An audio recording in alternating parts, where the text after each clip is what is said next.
Hello everyone, I'm Travis. Let's get wanderlost. On our recent cruise aboard Celebrity Reflection, our friends had an inside cabin, room 1035.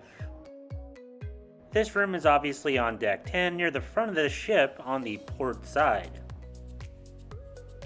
This room is pretty much identical to a balcony room, which we also have a video on our channel of, except it doesn't have a balcony. The odd thing about this inside room is the orientation of the actual room.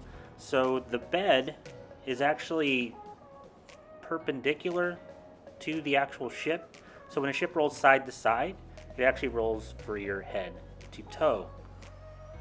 Which may be a weird feeling when the ship is rocking and you're trying to sleep, because you'll be rocked from your head to your toe, rather than being rocked like a baby from side to side.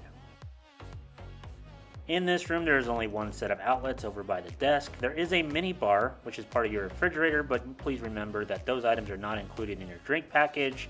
And the only complaints that our friends had were the hangers clanking around inside the cabinet during rough seas, but you can actually take those hangers out and throw them under the bed or something like that to stop that from happening. The bathroom is a pretty standard size cruise ship bathroom. It does give you all of the shampoo, conditioner, and body wash in the shower. Pretty standard fare for any type of cruise ship. Overall, if you're booking an inside cabin, you can't really go wrong with this cabin.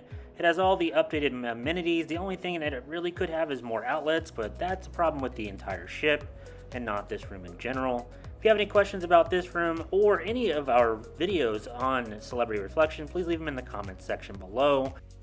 And if you like this video or any of the videos on our channel, make sure you hit that like button and subscribe. And if you need me, I'll be up in the buffet.